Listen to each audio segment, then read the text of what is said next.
Pursuant to Section 15H, Rule 4 of the Rules of the House of Representatives, the Speaker, after conferring with the Deputy Speakers, has designated the Honorable Roger Mercado of the Law District of Southern Leyte to be today's presiding officer.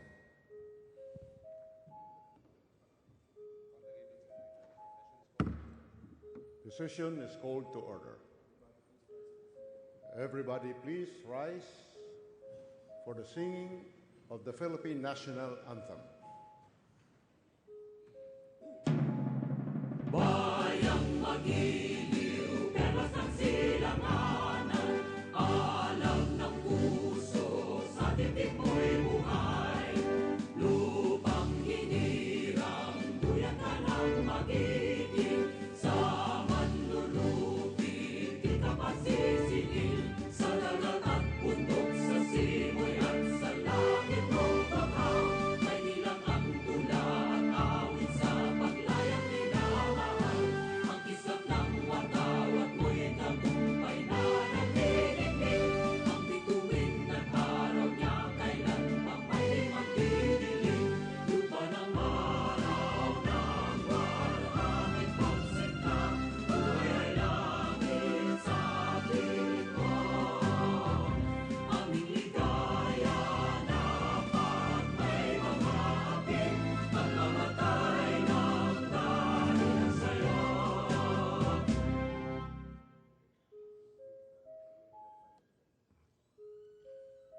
Let us remain standing for a minute of silent prayer.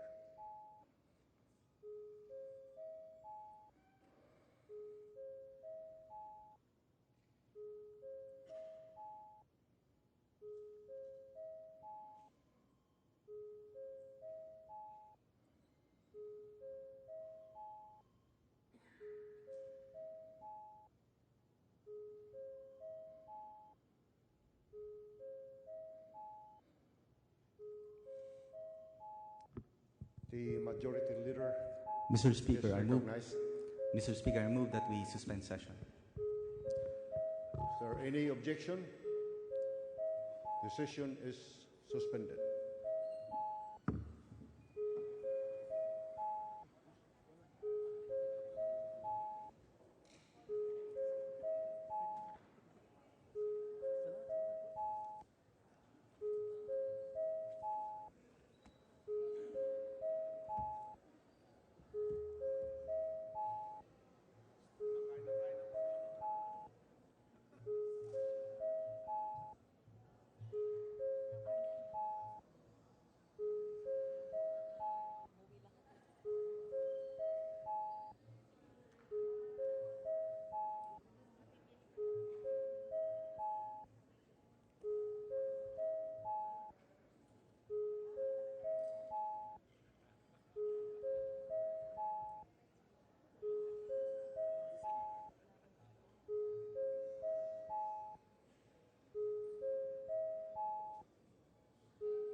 Sessions resume.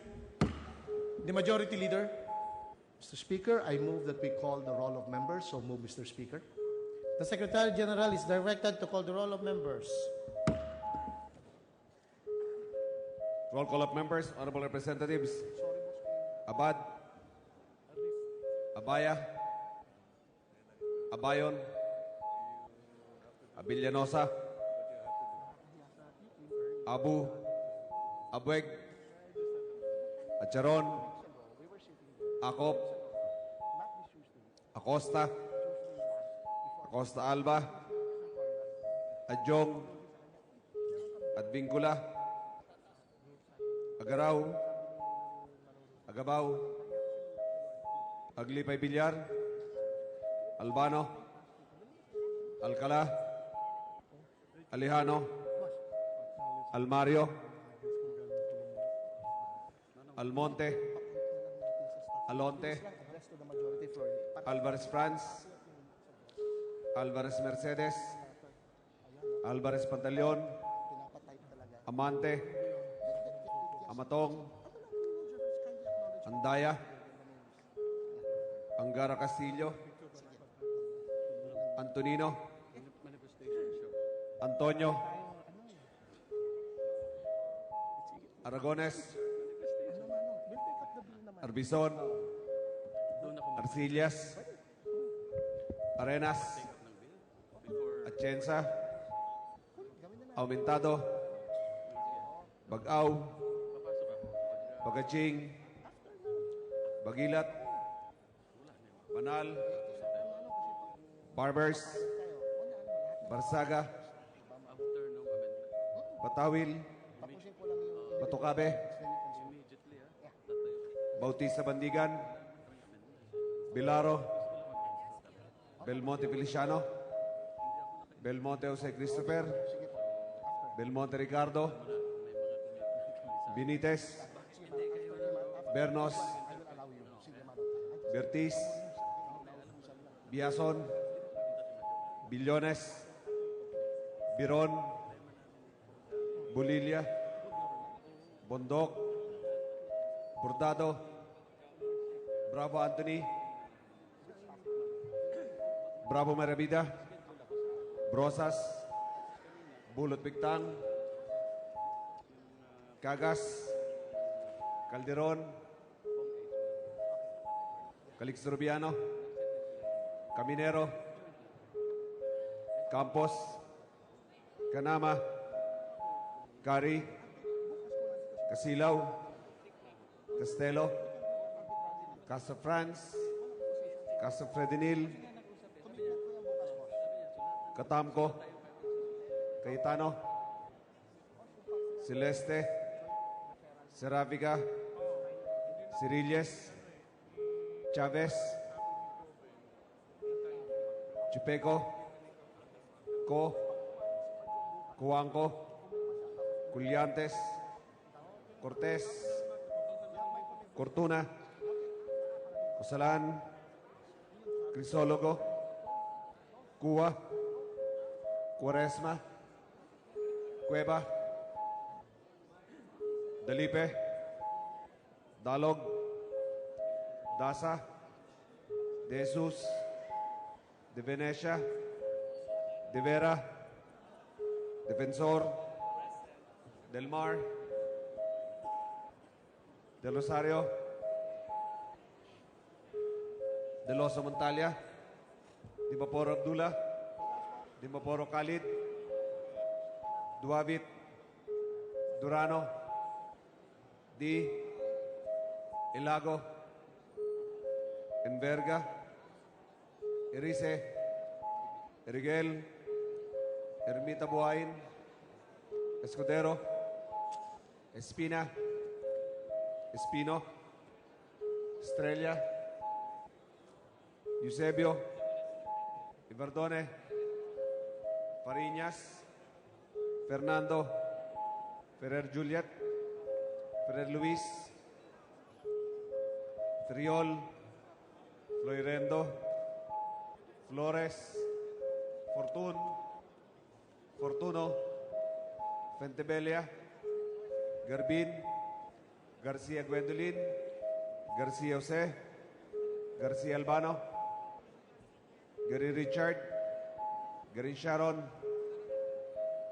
Gasataya, Gatchalian, Heron, Goana Cristina, Gomart, Gomez, Gonzaga, Gonzales Alexandria, Gonzales Aurelio Dong, Gonzales Fernando, Goreseta, Gullias, Hernandez, Herrera D, Hofer, Alosos, Javier, Ko, Kongun, Labad-Labad, Lacson, Lagman, Lanete, Laugan, Lasatin, Liachon, Lee, Lim Kai Chong, Lubrigat, Lopez Benur, Lopez Carlo, Lopez Manuel, Loyola, Macapagal Arroyo, Maceda, Madrona, Malapitan, Manalo, Mangawang, Magudadatu Suharto, Magudadatu Sajid, Marcoleta, Marcos, Mariño, Marquez, Martinez, Matugas, Miliana, Mending, Mendoza, Mercado, Mirasol, Montoro, Nava, Nieto, Noel, Nograles Jericho, Nograles Carlo, Nolasco, Nunez Maliñaon, Waminal, Ocampo, Olivares, Ong Edwin, Ong Henry, Ortega Pablo, Ortega Vini, Pacquiao, Paduano, Palma, Pancho, Panganiban, Panotes, Papandayan, Pichay, Pimentel, Pineda, Plaza, Primicia Sagabas, Kimbo, Radasa, Ramirez Sato, Ramos, Relampagos, Revilla, Roa Puno, Robes, Rocamora, Rodriguez Isidro, Rodriguez Maximo, Roman, Romero, Romualdez, Romualdo, Roque Ari, Roque Roelio, Sakdalan, Sagarbaria, Sahali, Salceda, Salimbangon, Salo, Salon, Sambar, Sandoval, Santos Recto, Sarmiento Cesar, Sarmiento Edgar, Sevillano, Sema, Xiao, Silverio, Singson, Swansing Estrelita, Swansing Horacio, Suarez, Si Alvarado, Tan Bunting, Tan Angelina, Tan Milagrosa, Tan Shirley, Teada, Teves, Chanco, Ting, Tiño, Tolentino, Treñas, Tugna, Turabi Nataman, Ti, Umali, Unabia, Ungab, Unico, Uy Juliet, Uy Rolando, Uy Barreta, Vargas, Vargas Alfonso, Vilarde, Velasco, Velasco Catera, Veloso, Vergara, Villapuerte, Villanueva, Villarasa Suarez, Villarica, Villarin, Villago, Yap Artur, Yap Milesio, Yap Victor, Yu, Zamora Marcamen, Zamora Ronaldo, Zarate, Subiri.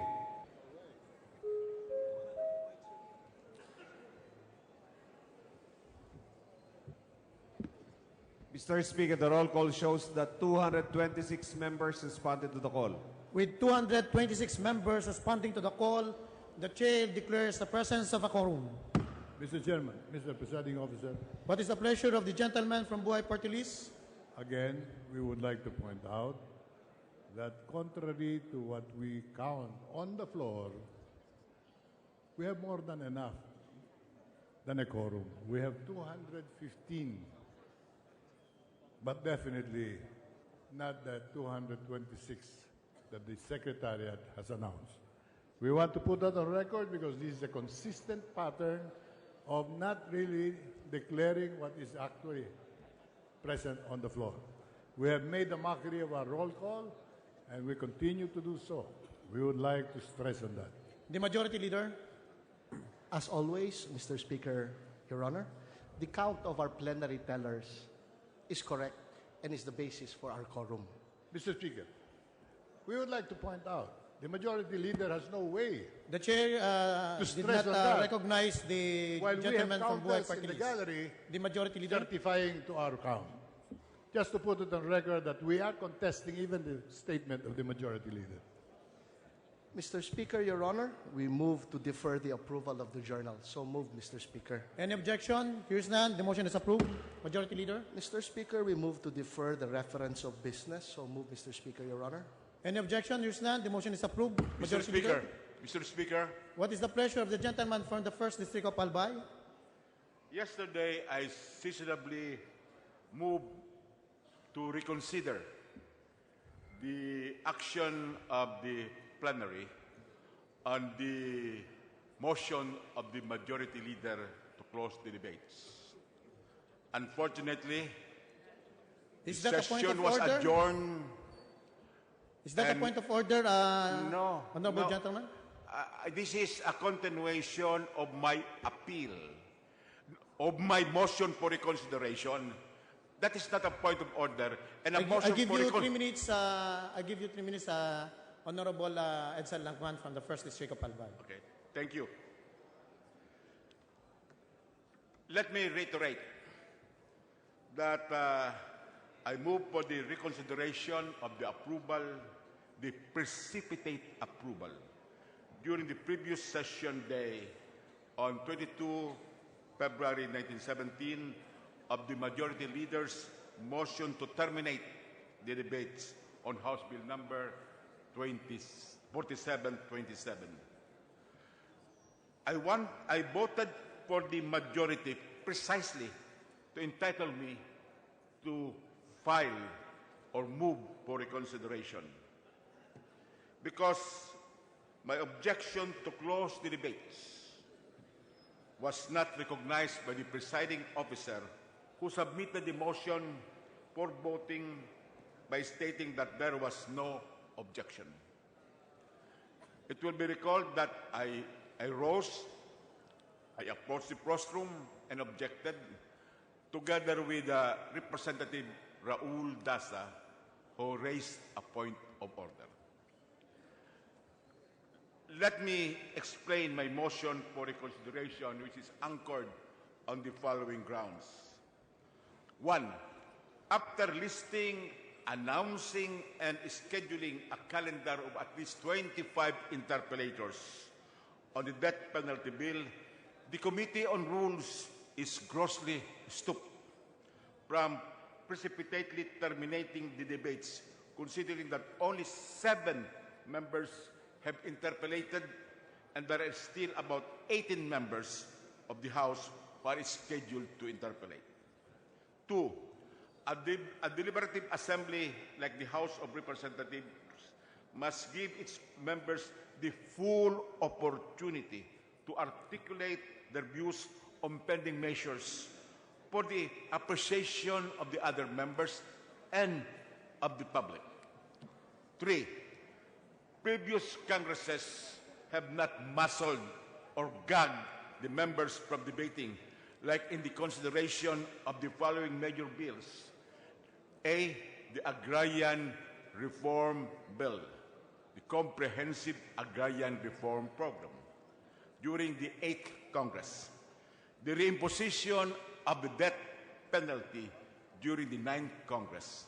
The abolition of the death penalty during the 13th Congress, and the Reproductive Health Bill during the 14th and 15th Congresses. 4. The necessity of a free reign of debates is more pronounced in the projected reimposition of the death penalty for the following reasons. A. The revival of capital punishment is an inordinate setback to the Philippines' singular leadership in the Asian region on the promotion and protection of human rights We and have the reached the abolition 3 minutes of the death time penalty. limit. May you please wind up? I have 5 distinguished, minutes to explain my... I gave 3 minutes. but ordinarily, the one who moves for reconsideration must have 5 minutes. So I ask for the 5 minutes. The reimposition of the death penalty is a patent violation of our treaty commitment under the Second Optional Protocol on the International Convention on Civil and Political Rights, where we committed not to reimpose the death penalty. International jurisprudence indubitably show that a country cannot use its domestic law and constitution to renege or negate an international commitment. C. The stringent conditions of the Constitution for Congress to reimpose the death penalty, namely compelling reasons involving heinous crimes, have not been complied with by the proponents of House Bill number 4727. And fifth, the errant resolve of the House leadership to end the debates was a mere unwarranted reaction to the oppositors' quorum calls, which were based solely on the rules of the House. For those following reasons, Mr. Speaker, I reiterate my motion that we reconsider the House precipitate approval of the Majority Leader's motion to close or terminate the debates. The Majority Leader. Mr. Speaker, Your Honor, I have the highest estimation for the gentleman from Albay. But for the benefit of our colleagues, please let me give me this time to explain our parliamentary status. Please explain as the custodian of the rules of the House. Mr. Speaker, I think a motion for reconsideration is not subject to debate. It's not debate, Mr. Speaker, Your Honor, but we vote on it for the information of our colleagues. Let me explain where we are now. The Honorable Lagman yesterday raised a point of reconsideration based on Section 103 of our rules. He was moving to reconsider the closing of the period of debate on House Bill 4727, which occurred on February 22. Under Section 103, it says here, when a measure, report, or motion is approved, adopted, or lost, a member who voted with the majority may move for its reconsideration on the same or succeeding session day. So, as the Honorable Lagman himself has stated, there was a motion to close debate on Wednesday. He voted with the motion. The motion was in order and was carried, which is why yesterday, the session day after February 22, he raised a motion for reconsideration. The time was correct yesterday. So what we are discussing would have been proper yesterday. It is no longer in order today. Let me explain why I declared it out of order, his motion for reconsideration yesterday. First, yesterday, as approved by plenary, we were in the period of voting on third reading of House bills of our colleagues. That was not the proper time to take up matters relating to House Bill 4727, such is now, when I have not yet opened consideration of the House bill. That is the first reason. The second reason, Mr. Speaker, Your Honor, why I declared that motion out of order yesterday, at the proper time yesterday and no longer valid today, was because after the motion to close debate, which was not reconsidered, followed a motion to open the period of amendments, which was duly approved and not reconsidered. Following that came a motion to consider committee amendments, which was approved and not reconsidered.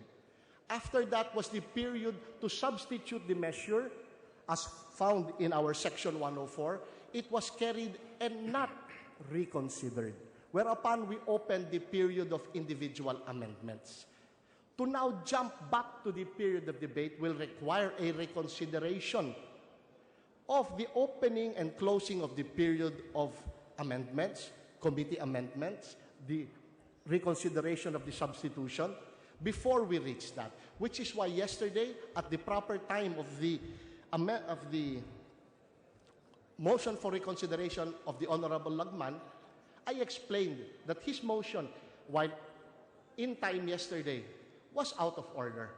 So that is the explanation, Mr. Speaker, Your Honor, why today that is no longer valid, being the second session day, and yesterday it was also invalid due to its being out of order.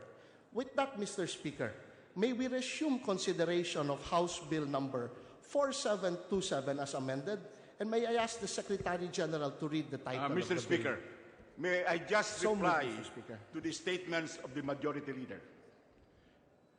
Yesterday, Mr. Speaker, he moved that my motion for reconsideration be declared out of order because he said that I voted against the majority.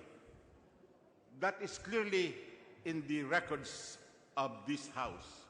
But I said that the Majority Leader was not listening to my statement because I precisely voted with the majority so that I will be entitled to ask for reconsideration. Number two, a motion for reconsideration can be filed within the same session day or the following session day. I seasonably filed my motion for reconsideration yesterday. But unfortunately, there was an adjournment and my motion for reconsideration was not acted upon. So today, it is a continuation of yesterday's motion and it is still seasonable. The Majority And the Leader. motion for reconsideration can be filed anytime.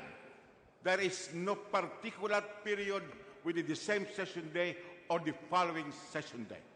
The Majority Leader. Mr. Speaker, Your Honor, as I have said, I have the highest respect and estimation for our esteemed colleague from Albay. My error maybe was in believing that he had followed the correct sequence yesterday. When I declared that he had objected, I believed he was reconsidering the nearest previous motion, which is the proper one to reconsider. I did not realize that he was out of order in reconsidering a motion so many steps back. I did not believe a veteran legislator like him would make that mistake, which is why I committed that mistake yesterday, not realizing that he was reconsidering a motion that had been followed by many subsequent motions, which would all have to be reconsidered. So I admit my mistake, mea culpa, and I reiterate my previous motion that we consider House Bill 4727. The Chair sustained the ruling and the explanation of the Majority Leader. Mr. Speaker. And I am directing the Secretary General to read the Mr. title Speaker, I of House Bill appeal, 47. Mr. Majority Leader. decision or statement of the presiding officer. The And I have the gentleman, right to make such appeal. the gentleman from the First District of Albay appealed to the ruling of the chair, and I am giving him 5 minutes to explain the appeal. Mr. Speaker, yesterday, when I rose to move for the reconsideration of the closing of the debates, that was seasonable. I don't have to reconsider, to ask for the reconsideration of subsequent approvals. I will have to go first to the primary decision of the plenary to consider the debates terminated or closed. It is immaterial whether there were subsequent actions by the House with respect to the termination of the committee amendments and the proposal to go to the individual amendments. What is primary is that the debates were closed, and I had yesterday the clear reason and ground to interpose a motion for reconsideration. But considering that the House did not act on my motion because the presiding officer declared the adjournment, then today it is still seasonable for this body to resolve my motion for reconsideration.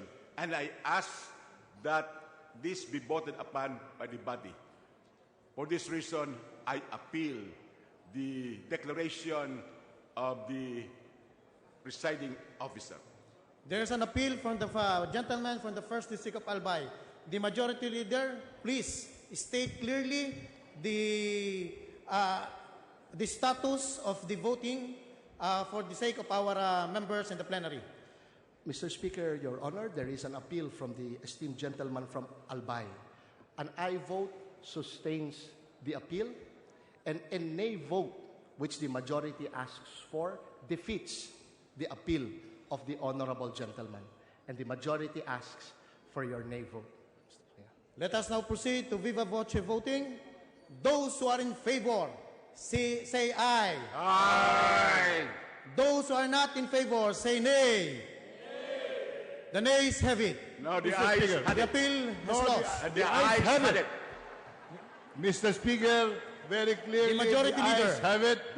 We move that a nominal voting be Mr. done Speaker, to Your Honor. Majority Leader. ascertain with certainty the vote that just happened. We believe that the ayes have it. Mr. Speaker. The majority leader has already stated their motion to direct the Secretary General to read the title of House Bill 4727. Mr. Speaker, The majority we leader. have a motion for a Mr. nominal Speaker, voting. I appeal to our colleagues. My motion is for us to consider the very legislation that you want to debate about. We are not even properly in consideration of the House bill. Could we at least align our parliamentary status and please open first discussion on House Bill 4727 to give way to all your arguments, appeals, and reconsiderations. So, you're shutting the door on your own appeals, my dear colleagues. Could we kindly direct the Secretary General to read House Bill 4727 to align our parliamentary May I be status? given a The chance Secretary to- General is directed to Mr. read the Speaker. title of House Bill Mr. 4727. Mr. Speaker, may I be allowed 1 minute to counter that claim of our majority leader? Is that a point of order? No, we would like to appeal to the ruling of the majority leader. That is, the nays have it when we believe the ayes have it. We are moving for a nominal voting so that we will be certain of the sentiments of our colleagues. So The why majority are you leader. depriving? Why are you depriving Mr. the floor? Speaker, Your Honor, That shouting basic- into the microphone does not increase the number of the gentlemen making the vote. Could we please open consideration of House Bill 4727 and ask Mr. the Secretary Speaker, General I'd like the to be majority directed leader to read the clarify title with of our us. measure? Is the rule The on nominal Secretary voting in General is order or not? directed to read House Bill 4727. Mr. House Speaker, Bill number 4727, an act imposing the death penalty on certain heinous crimes, repealing for the purpose of Public Act number 9346, entitled an act prohibiting the imposition of death penalty in the Philippines, and amending Act number 3815 as amended, otherwise known as the Revised Penal Code and other special penal laws. The Majority Leader. Mr. Speaker, our parliamentary status is that we are in the period of individual amendments. I move for the recognition of the Honorable Principal Author, the Honorable Fred Castro. The Honorable Deputy Speaker Fred Castro, the Mr. Principal Speaker, Author of House Bill Before we start 4727 the is period of amendments, recognized. the motion and the point raised by the gentleman from Albay has to be settled. The period of debate was abruptly and illegally terminated, so we cannot go into the period of amendments without settling that issue. Wala po The namang Honorable masama. Deputy Speaker Fred Castro, Wala po namang masama the Principal kung Author of tanungin House ang Bill ating hapag 4727 is kung recognized. sila ay sang-ayon o hindi. The Majority Leader. Mr. Speaker, on page 2, lines 6 to 7, I move to strike the phrase Republic Act number 7080 as amended, entitled an act defining the penalizing the crime of plunder. What does the sponsor say? The individual amendment as proposed is accepted, Mr. Speaker. Is there any objection? Hearing none, the motion is approved. Mr. Speaker, before you go Majority to Leader. vote, would you explain the amendment? We don't even know what the amendment is. Only the Majority Leader and his handpicked members know about what he is trying to amend. Could we be Mr. Speaker, Your listen to the Honor, amendment on as he page wants it 2, amended? Mr. Speaker, an anterior inquiry. What would be the basis for the individual amendments? Which draft? The amendment by substitution or the original bill? We should be informed so that we can be alerted on the page-by-page and line-by-line amendment. When I What directed- is the basis When I for the directed individual the amendment? Secretary General to read the title of House Bill 427, I said House Bill 4727 as amended.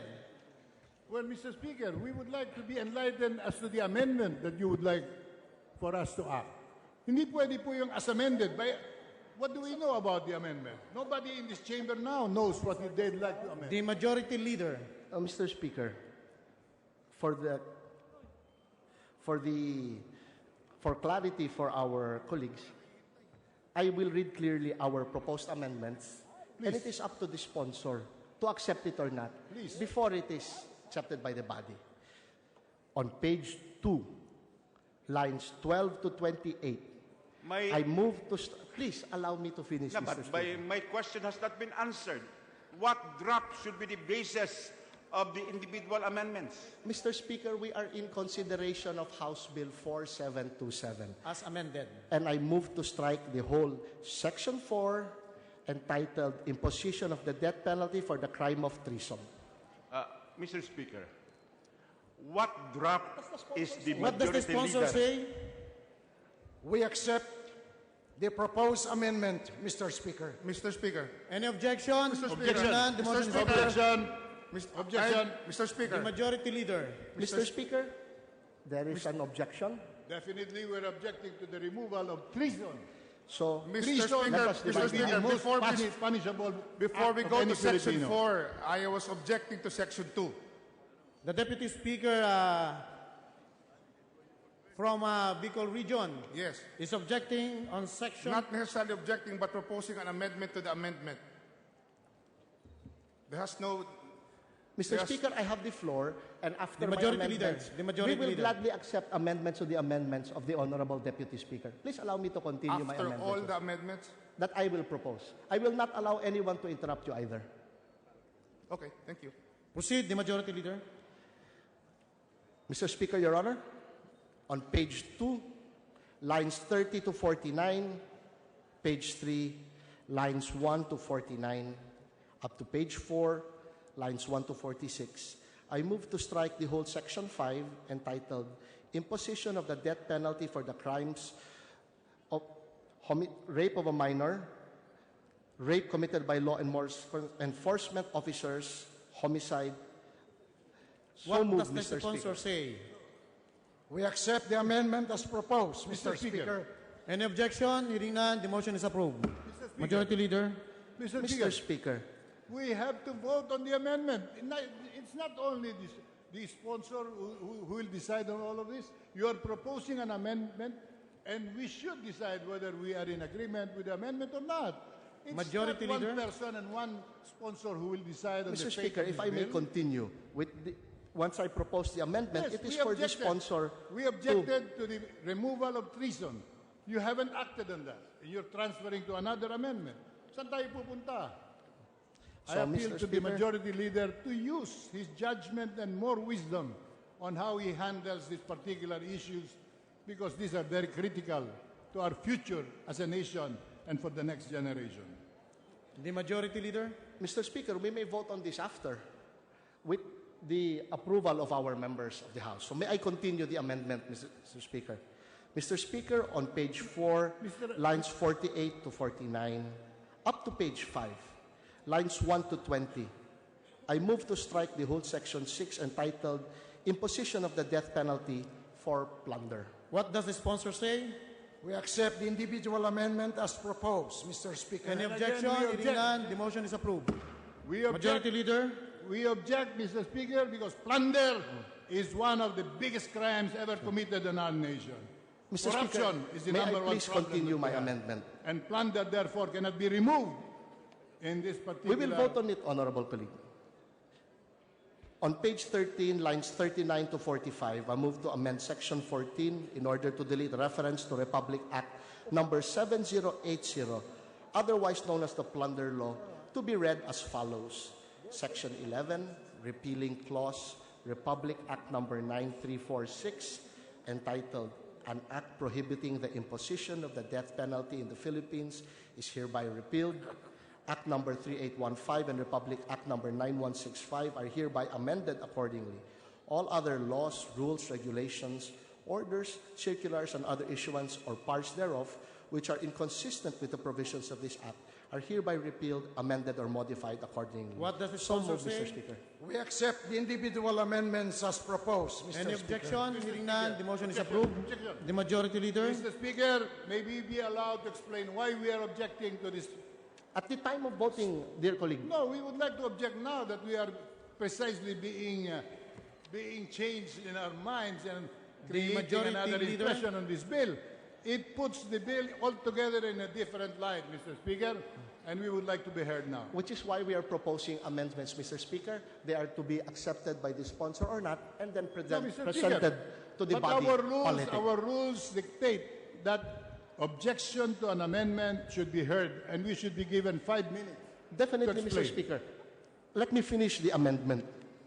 Mr. Speaker, I move to amend the title to read as follows: An Act Imposing the Death Penalty on Certain Heinous Crimes, repealing for the purpose Republic Act number 9346, entitled An Act Prohibiting the Imposition of Death Penalty in the Philippines, and further amending Act number 3815 as amended, otherwise known as the Revised Penal Code, and Republic Act number 9165, otherwise known as the Comprehensive Dangerous Drug Act of 2002. What does the sponsor say? Mr. Speaker, We accept the amendment as proposed. Mr. Speaker, the, Any objection? Hearing none, the motion is the approved. procedure is flawed The because Majority Leader. individual amendments should be on a per page, per line basis. Now, let me ask, have we gone to page 5, for example? We have not. Have we gone to page 6? We have not. Or page 7 for that matter, we have not. Why are we now amending the Majority title Leader. of the bill when that should be the last to be amended? May we ask for a 1-minute recess? The Majority Leader. Mr. Speaker, I was going to ask you to give time to the Honorable Lagman. Could you please give him 5 minutes to explain his objection? The Honorable Gentleman from the First District of Albay is giving, I am giving him 5 minutes.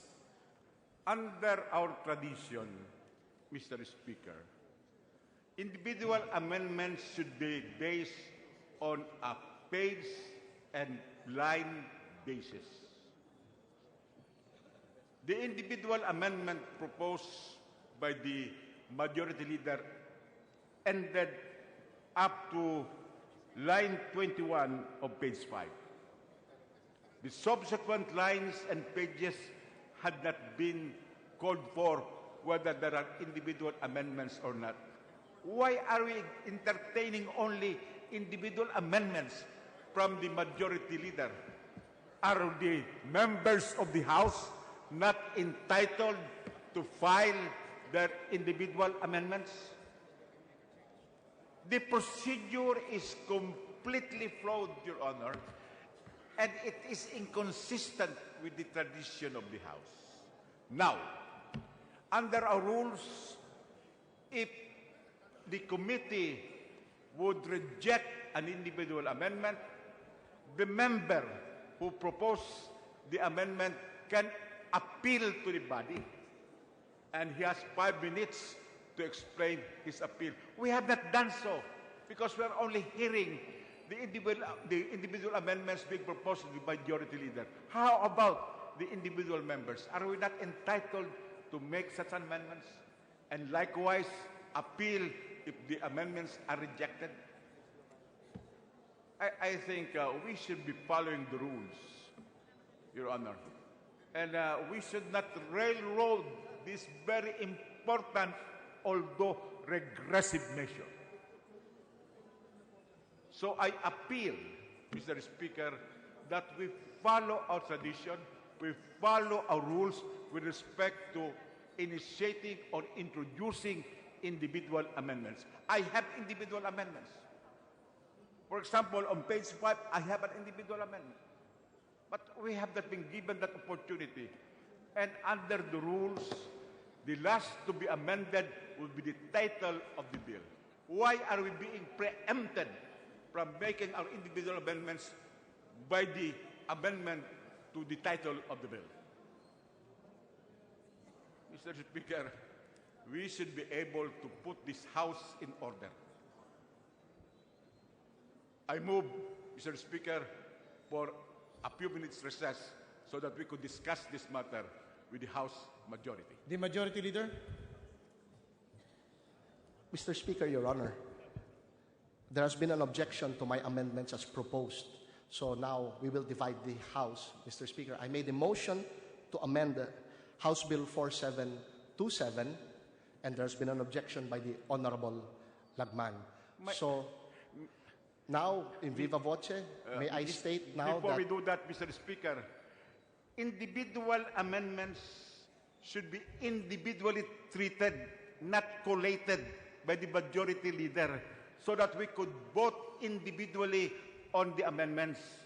But So- why are we having a wholesale individual amendments? Mr. Speaker, Your Honor, we Under understand what the... rule are we operating, Mr. Speaker? Mr. Speaker, The Your majority Honor, leader.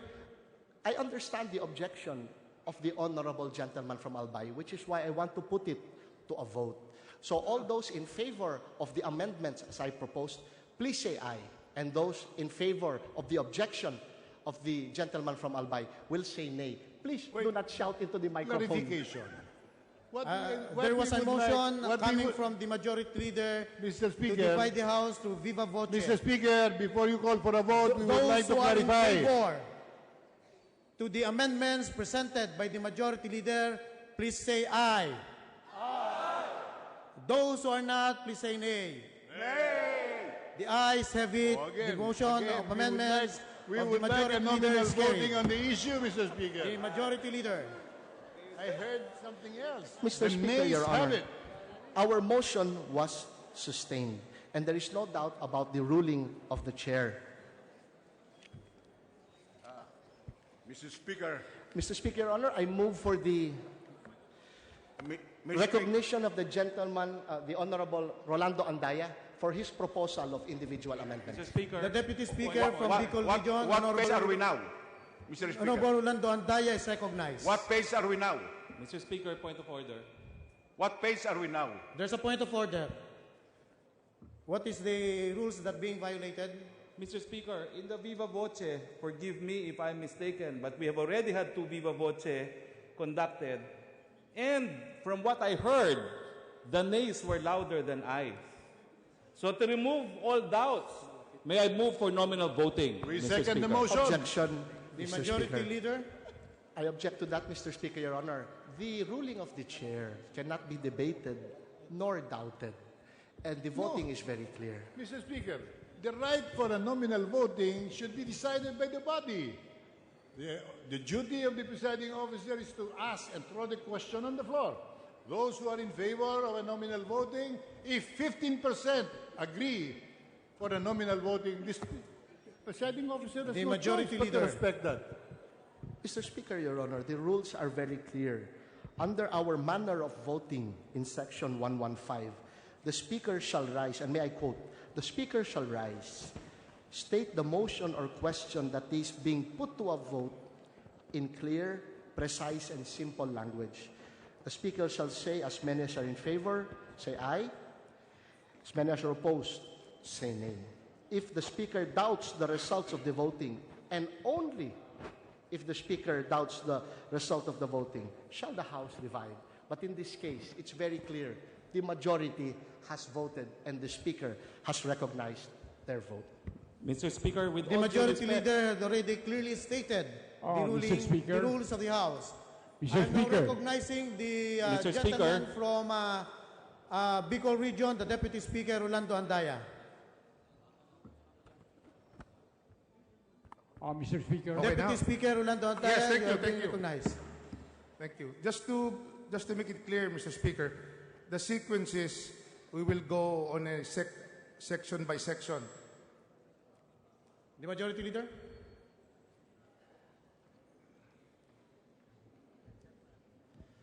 Honorable, Mr. Speaker, the Honorable Deputy Speaker has the floor to propose his amendment. Yes, just for procedural purposes, for clarity in procedure. We now, those who intend to propose amendments, not only to the amendments proposed by the Majority Floor Leader, can go on a line-by-line basis. So, if we're talking about Section 2, everybody that wants to make an amendment regarding Section 2, speak up now. So we don't go back and forth. Mr. Speaker, Your Honor, could the Deputy Speaker just please proceed with this amendment? Okay, He has the thank floor. you. Deputy Speaker Andaya, please proceed. Thank you. Is the Honorable Castro ready for... Yes, Mr. Speaker. Just for clarity, can you read back the amendment proposed by the Majority Floor Leader, the first amendment he proposed? The Mr. Majority Speaker. Leader. Mr. Speaker, before we proceed, the motion for a nominal voting has not been settled. I'd like to read. The I'd Majority like to Leader. read the particular section The which Majority defines Leader, the Deputy the Speaker from procedure to Bicol be Region followed has an on a inquiry nominal voting. for clarification. Mr. Speaker, Your Honor, I Well, move I that we raise a point of suspend order. session to I allow raise a point us of to cool order. down a bit. I move to suspend session. Session suspended.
Siguro, ito nagiging aggravating because of simply using it. Simply using it. It's not because that it is intentional, but simply by using it,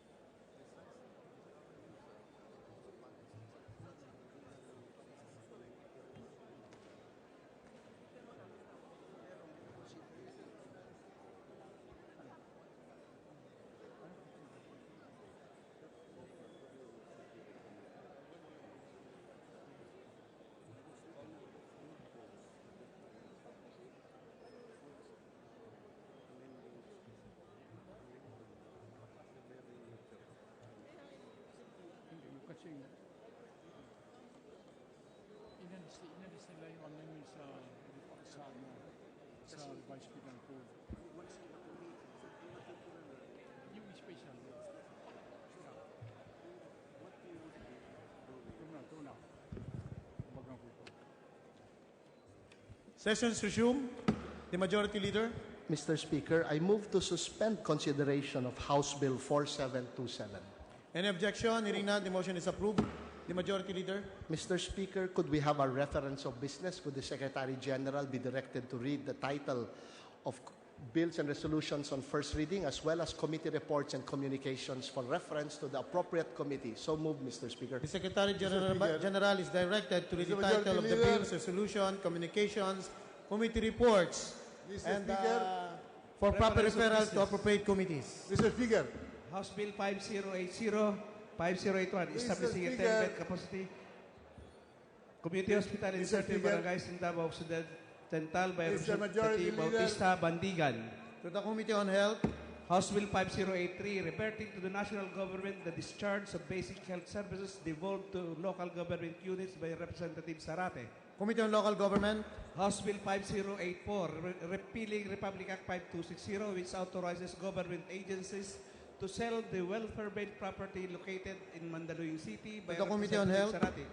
5085, regulating the establishment and implementation of agribusiness ventures, arrangement and agrarian reform lands by Representative To the Bagila. Committee on Agrarian Reform.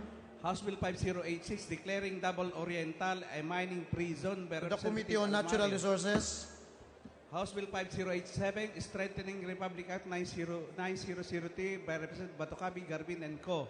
To the Committee on Ecology. House Bill 5088, providing for the creation of Central Luzon River Control System Commission by Representative Gonzales A. To the Committee on Public Works and Highways. House Bill 5089, withdrawing all tax exemption and incentives granted to all telecommunications services company with legislative franchise by Representative Chanco. To the Committee on Ways and Means. House Bill 5090, codifying the alternative child care laws of the Philippines by Representative Macapagal Arroyo. To the Committee on Welfare of Children. House Bill 5091, strengthening and enhancing the use of English as the medium of instruction in the educational system by Representative Macapagal To the Arroyo. Committee on Basic Education and Culture, and to the Committee on Higher and Technical Education. House Bill 5092, transforming the Office for Transportation Security into the National Transportation Security Regulatory Commission by Representative Macapagal Arroyo. To the Committee on Government Organization and the Committee on Transportation. House Bill 5093, establishing a national policy on ease of doing business, creating for the purpose the Ease of Doing Business Commission by Representative Yap Arturo. To the Committee on Trade and Industry. House Bill 5094, providing for the security of tenure of contractual and casual employees of the government by Representative Abayon. To the Committee on Civil Service and Professional Regulation. House Bill 5095, declaring July 2 of every year as araw ng Lubaliches in the 5th District of Quezon City by Representative Vargas. To the Committee on Revision of Laws. House Bill 5096, providing for an increase in the salary of and additional incentives for government positions by Representative Tan. To the Committee on Appropriations. House Bill 5097, providing for the restoration of mandatory military training for all grade 11 and grade 12 students by Representative Tupas. To the Committee on Basic Education and Culture. House Bill 5098, requiring a special license for public utility drivers by Representative Cortuna. To the Committee on Transportation. House Bill 5099, establishing a satellite office of the LTO in the municipality of Gimba, Nueva Ecija by Representative Duan Singh E. To the Committee on Transportation. House Bill numbers 5100, 5101, 5102, and 5103, converting certain streets in the 2nd District City of Valenzuela into national roads by Representative Martinez. To the Committee on Public Works and Highways. House Bill 5104, providing for the mandatory installation of closed-circuit television for surveillance camera in every bus operated for public utility in the country by Representative Olivares. To the Committee on Transportation. House Bill 5105, modernizing customs and authorization process by establishing the National Single Window System by Representative Biason. To the Committee on Ways and Means. House Bill 5106, extending the period for indigenous cultural communities, indigenous people, to exercise the option to secure title to their ancestral lands under Land Registration Act 496 by Representative Nieto and Maceda. To the Committee on Indigenous Cultural Communities and Indigenous Peoples. House Bill 5107, declaring the Northwest Panay Peninsula located in the municipalities of Nabas, Malay, and Buruanga, Province of Aklan, and in the municipalities of Libertad and Pandan, Province of Antique, as a protected area under the category of Natural Park by Representative Marquez. To the Committee on Natural Resources. House Bill 5108, exempting the islands of Cabilao and Sandigan in the municipality of Loon, Province of Bohol, from the coverage of the mangrove forest reserves under the NIPAS Act of 1992 by Representative Relampagos. To the Committee on Natural Resources. House Bill 5109, prohibiting telecommunication companies from imposing expiration dates on mobile, prepaid call, and text cards, and the forfeiture of loan credits by Representative Castelo. To the Committee on Information and Communications Technology. House Bill 5110, prohibiting internet shops from admitting elementary and high school students with the intent to play online video games during school hours by Representative Castelo. To the Committee on Basic Education and Culture. House Bill 5111, establishing an LTO office in the 2nd District of Cagayan de Oro City by Representative Rodriguez Maximo. To the Committee on Transportation. House Bill 5112, imposing penalties for false testimony in any congressional hearing under Article 1A3 of the revised Penal Code by Representative Roque Harry. To the Committee on Revision of Laws. House Bill 5113, amending Republic Act number 7077 by Representative Abu. To the Committee on Basic Education and Culture.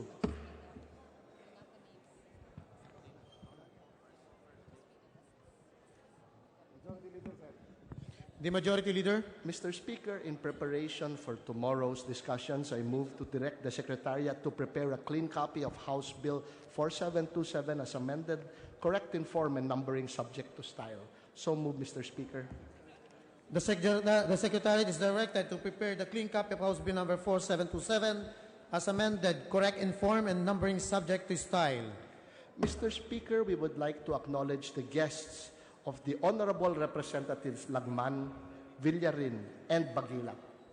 They are Akbayan Party List, AMRSP, the Association of Major Religious Superiors in the Philippines, the Ateneo de Manila Community, AMP, the Augustinian Missionaries of the Philippines, the Augustinians of the Assumption, OSA, ASOLC, Augustinian Sister of Our Lady of Consolacion, Balay, Buklurang Manggagawa ng Pilipino, BMP, FDCC, the Canossian Daughters of Charity, CM, Carmelite Missionaries, Children's Legal Rights and Development Center, CHR, the Commission on Human Rights of the Philippines, DC, Daughters of Charity, the FIND, the SFIC, Franciscan Sisters of the Immaculate Conception,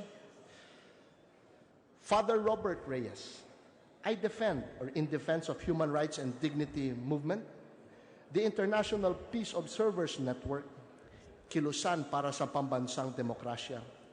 Lay partners, OSB Missionary Benedictine Sisters of Tutsing, the ICM Missionary Sisters of the Immaculate Heart of Mary, Montalban Action Group, the Office of Counselor Ivy Lagman, OP Sisters Dominican, Orders of Friars Minor, OFM, OSB St. Scholastica's Marikina, PAHRA, PAHRA, Partido Manggagawa, PhilRights, Piglas Kababaihan, PUP Sociology Students, the Religious of the Good Shepherd, Religious of the Virgin Mary, Centro, Servias de San Jose, Simbahang Lingkod ng Bayan, Task Force Detainees of the Philippines, ULAP Confederation PMPI, IXL.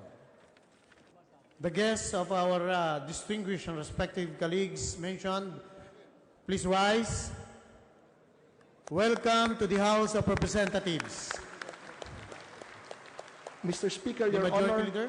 we would like to greet kababaihan ng Maynila, guests of our esteemed Deputy Minority Leader, Congressman Lito Atienza. Guests of Deputy Minority Leader Lito Atienza, please rise. Welcome to the House of Representatives. Mr. The Majority Speaker, Leader. I move for approval of Journal number 75 of February 27, 2017. Any objection? Hearing none, the motion is approved. Mr. Speaker, I move to adjourn till tomorrow, 4 o'clock in the afternoon. Session So moved, Mr. adjourns Speaker. until 4 o'clock tomorrow afternoon.